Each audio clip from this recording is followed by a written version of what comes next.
Yani, I just have to start this off by telling you that getting to talk to you today, like this is what dreams are made of. There you go. Well, I you shine like the had light. to. I'm so sorry. I was obsessed with that movie. I saw it in the theaters 5 times. I'm gonna out Right myself. on. Yeah. Thank you so much for that. I hope you Yeah. enjoyed the 250 that you got from my movie ticket, Oh yeah. Yeah. you know? Well, I probably got a couple pennies of that sent my way, so I have to, You thank know, you for that. I appreciate it. no worries. I feel like you've been on my TV screen for such a long time. I've watched you and a lot of young adult stuff like 90210, some of the Degrassi movie, and, Pretty Little Liars is another great one. So, what is it like for you to kinda come back to this, like, teen world that really started you off? Um, it's kind of unexpected because I don't know. I'd never really thought about my position or work or role in that sort of teen sort of genre. I'm just sort of working on my career, trying to do more and more complex roles and grow and do kinds of different kind of work. And then I think Claire and Jose had this really kind of amazing idea to be like, well, what if we take somebody who it has been an element of that genre growing up and we put them back into that world, but in a slightly different way. And that's kind of the first time I've ever done that, and it was really, really exciting to me. And I think it's played really well with audiences too, because as you say, like those projects came out when a lot of people were sort of in high school, and they kind of grew up with me to a certain extent. So then to see me in a high school movie, I think kind of really makes sense for that genre. And yeah, it was really fun to be a part of. I love that, and your premiere was yesterday, right? Yeah, last night. How did that go?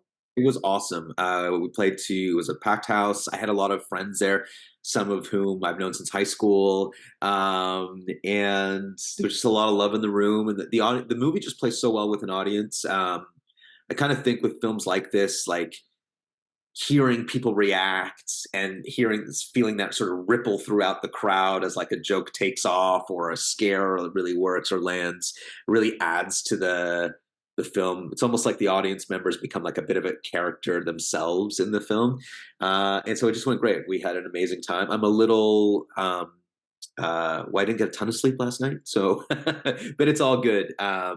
We had a really good time. That's amazing. I love that the audience. That's my favorite thing about seeing movies in theaters is really the audience can add so much to an So much. experience. Well, and especially in a horror film, they're kind of the character who doesn't want to go through the door, kind of thing. You know what I mean? They're really, really as much a participant in the film. So it really has been great to see it with an audience. Now, were you a big horror fan at all growing You up know or even what? now? I I, I am and I'm not. And in doing this film, I kind of realized what kind of horror films I like. The ones that sort of work on other layers and levels as well. So either they also have some social and political commentary, or they're sort of a sci-fi thing, or they're like have a comedic or dramatic element to them. Those are just the straight up going in and being like scared. I'm scared enough about enough things in my life. Yeah. Um, but when you go in and the horror is used as sort of a scaffold or a platform to start looking into some other areas, I think it can become really interesting. And I think that's what Jose did with this script is like it's in the horror genre, but then we get into issues of identity and relationships and just sort of coming of age that we all kind of went through during high school. That really drew me to the script. I love that. And that kind of leads me to my next question. I like to ask this for people who do horror films is, and especially you doing a lot of YA things, there's a lot of misconceptions that come with both of these genres, whether like they're looked down upon. I think a lot of my favorite performances have been in YA Yeah. or even horror films. So were there any misconceptions about kind of this combination that you'd like to dispel for people? Well, I probably had the misconceptions myself. Like when I first got the script, I was like, "Oh, I don't know, a slasher film." I brought a lot of baggage to what that looks like. Historically, that's often been sort of like a masked man chasing around a woman, and it's just sort of like people reveling in the kind of like gore of it all. I felt like Jose used this as an opportunity to explore some sort of deeper issues surrounding mental health and, the unfortunate sort of um, experience of people taking their own lives. And I felt like all of these very difficult I'm sorry, when I say unfortunate, it's difficult to even kind of put that into words. Um, I felt like these moments, they weren't handled gratuitously in the sense that they impacted the characters, and um there was a real reverence for life in the film and a real consequence to death.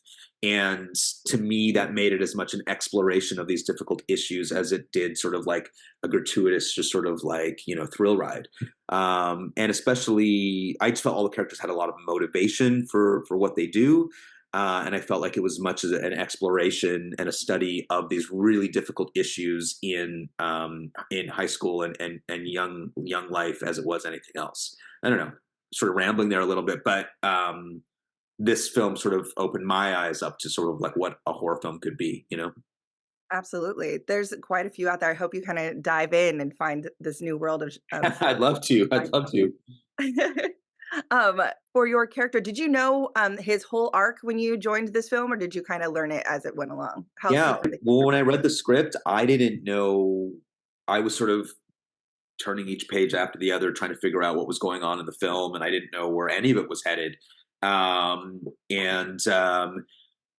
And the fact that what happens with some of the characters in this film was so surprising to me as a reader made me really feel that like if we could make this movie, it would really land with audiences as well. So like there were a lot of like aha moments for me just reading it. So and that's hard to do, right? Like so Jose did an excellent job crafting the script and keeping everyone on their toes. And I can assure people out there who are about to watch the film, it doesn't end up in the way that you might think it does. There are a lot of twists and turns. So yeah, I was grabbed by that as well, and I think it really does play well in the final version. Absolutely. I love there was a really good red herring in this, and I love when that happens. Like, you think you know, Yeah. but you don't always know.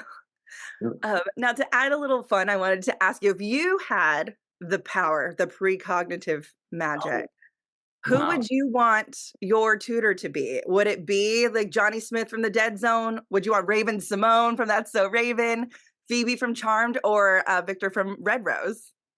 For to do what? Like your mentor to teach you how to use this power that you have. Oh gosh. Well, does it have to be them? Can it No, it be can be anyone. Those are just the big examples of most of them from the film itself. But right? Right. if you have someone else that you're like, no, this would be my mentor, give it to me. Can we take like Gandalf from Lord of the Rings? Like, as can that be my mentor? You got to give me a why. Why Well, Gandalf? or can I go Yoda? I'll go with Yoda. I grew up with Star Wars. Those were the powers that I was really searching for when I was a kid. I wanted to be a Jedi, so we're gonna go with Yoda. That's I, cool. I love that. So you'd be like, you know nothing. Just like There you Jedi go. minding everybody while you know everything. You're like, I got all this. I like it.